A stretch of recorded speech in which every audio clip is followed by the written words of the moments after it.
Hi, boys and girls. Yeah, we're outside for the children's message today, which is why there's so much noise. But we want to talk about rocks. Rocks because in the gospel lesson, Jesus is having this parade and everybody is throwing their cloaks and palm branches in the road and they're having this great parade. And the Pharisees show up and they say, "Quiet, everybody. We don't want a parade.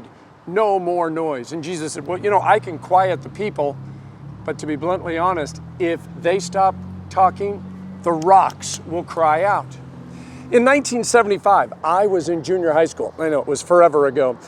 A guy named Gary Dahl was talking to his friends, and his friends said, "We love our pets." Some of them had cats and dogs and fish, and maybe one had a llama like my best friend.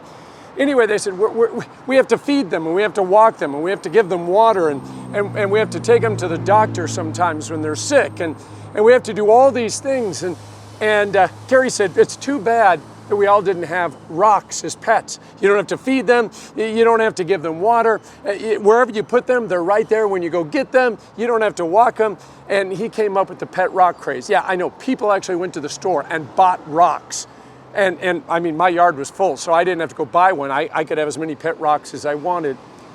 Well, the good thing about rocks, yeah, you don't have to water them. You don't have to feed them.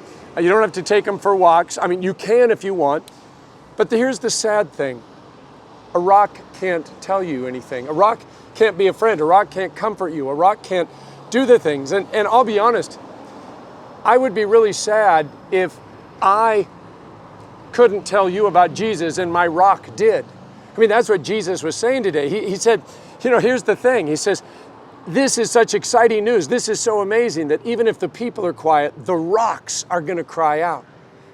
And I'm so glad that we don't have to wait for the rocks to cry out. This is my pet rock. It used to be one rock and it split into two. But here it is. This is a rock. And it can't tell us about Jesus, but I can tell you about Jesus and you can tell me about Jesus. And together we can tell the world about Jesus. And that's what Palm Sunday is all about. Not just waving palm branches, but telling the world about Jesus.